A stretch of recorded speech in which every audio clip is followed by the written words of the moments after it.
What is the old saying that writing is simple? You merely sit in front of a typewriter until blood spots appear on your forehead. Men, manly men, manly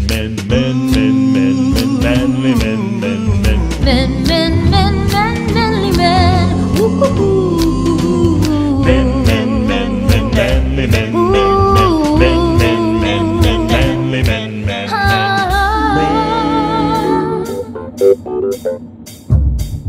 The broadcast season begins mid-September, ends at the end of May, June 1st. We, as writers, work from June 1st until mid-April. We do a few months of pre-production where we gather together and start writing scripts. It's basically someone brings in an idea and you throw it out there and someone says, yeah, that's a great idea, or it's a bad idea, or, you know, there's something there, what if we teamed it with this? Scooge, Scooge, Scooge, Scooge, Scooge, Scooge, Scooge, Scooge, Scooge. On almost every other show except Chuck Lorre's shows that I've worked on, people go off and write scripts and come back, and ultimately it's a disappointment. Chuck has decided to spare that poor writer who goes away the heartache of having their thing ripped apart. We begin with ripping it apart. You know, we save those 2 weeks. Chuck and Lee, the guys who created the show, are always on for everything. At the end of it, you know, writing period, what you've got is something that he wants. Every draft is written by 4, 5, 6 of us in the room together. The ultimate pencil is held by Chuck. And Chuck sits directly to my right, and I make sure that he's happy. Does Chuck need a beverage? Is Chuck upset at one of the other nameless people in the room?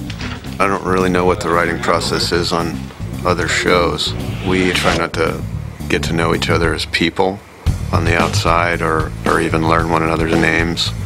We try to keep it very impersonal. Your joke about the 3 o'clock thing worked well. Mark.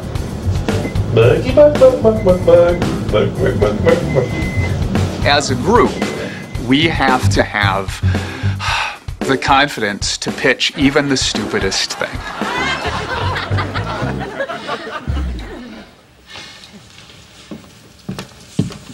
Hey, Alan. Yeah? You had the Just Say No talk with Jake, right? The good and bad of being in a room is when you pitch something, you immediately find out if anyone else thinks it's good or bad. Dad. Yeah? I can't find my Game Boy. Not now, Jake. Putting yourself out there, you know, it's like, well, I have an idea or a joke, and you throw it out there, and everyone kind of looks at you like, okay, what's wrong with you? And you're like, what is wrong with me? Why did I say that? So you just got to kind of get over that. It's something that you throw out there may be completely ludicrous, but someone else might take it and roll with it and go, you know what? Actually, if we did this, then it might be a good idea. There's no way I would have come up with this had you not said the stupidest thing I have ever heard. In that way, you know, we try to fail forward. Jake? How do you know my name? It's okay. Okay, I almost pooped my pants! A little shard of an idea can be you maybe have a couple of snippets of dialogue that you think are interesting that can lead you to a story. You do look for things that happen in your friends' lives, in your family's life, that are serious and tragic and painful to them, but can be really funny on the show. I don't care what anybody says. I always thought you were a good guy. Thanks, Alan. Want to know what time it is? I mean, I feel very set apart in my philosophy, and some of them I don't think embrace it. I will come to work and I'll see the big fella.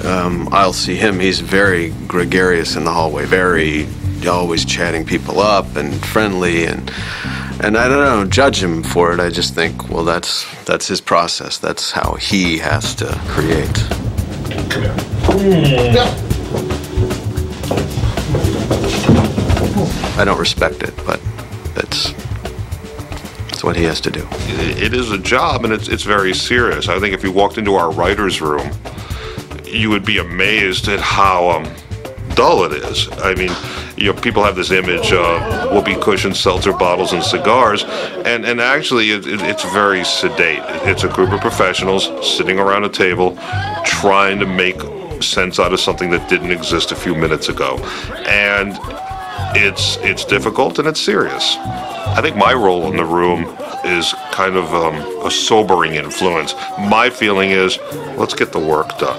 And so my whole thing is, let's not slow things down with a lot of folderol.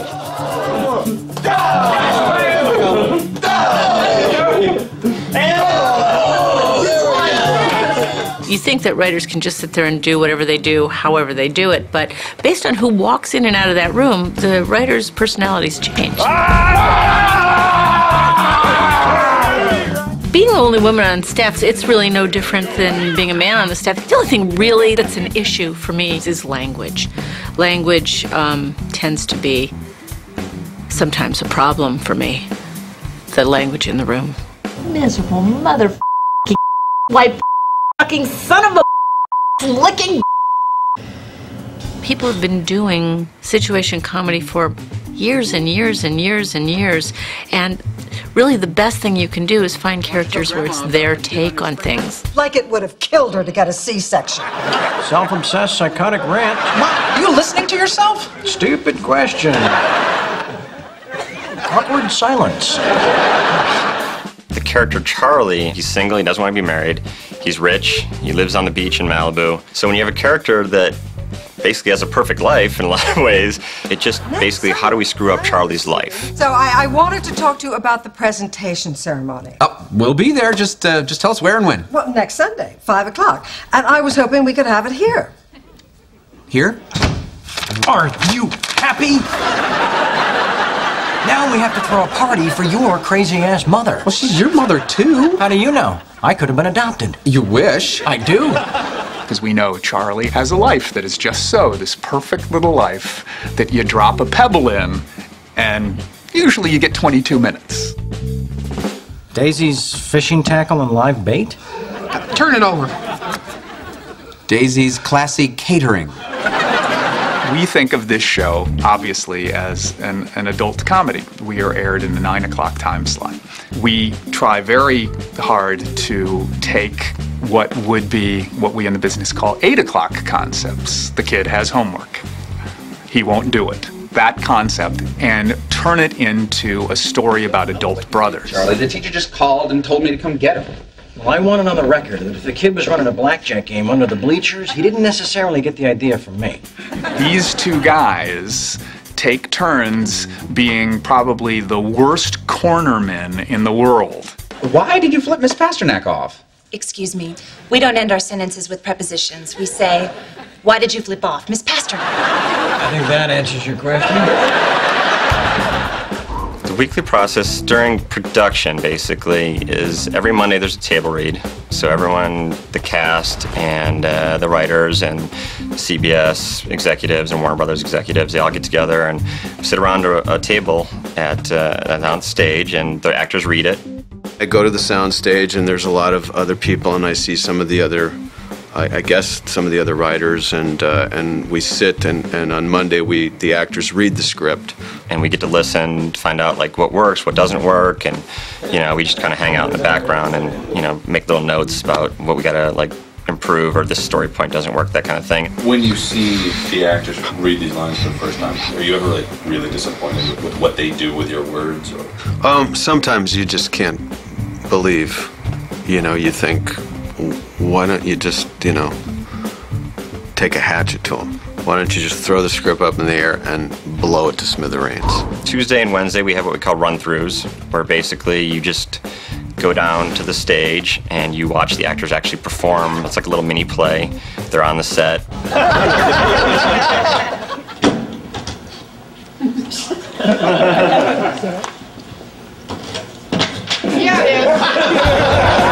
Chuck and I will decide what it is, that's working, what it is that's not working.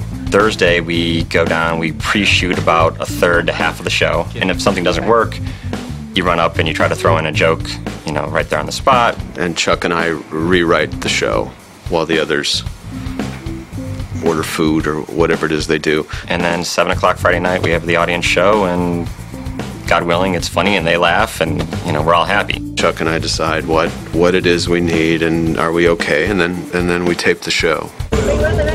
People never stop working, The second we're done, the crew is coming in and they're starting to tear down the sets, get ready for Monday to, so the new sets are up, to start again, in 2 days. It's a good reminder that, you can't rest on your laurels.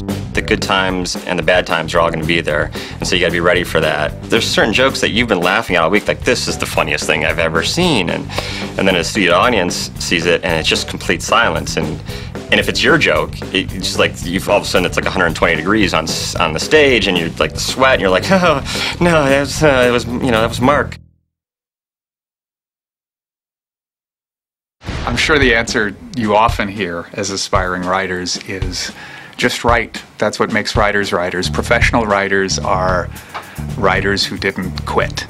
Don't make the mistake that so many people do, which is taking yourself way too seriously. Let yourself be one of the balloons floating in the air. Let yourself be one of the flowers blowing in the wind. The best part of writing is having written.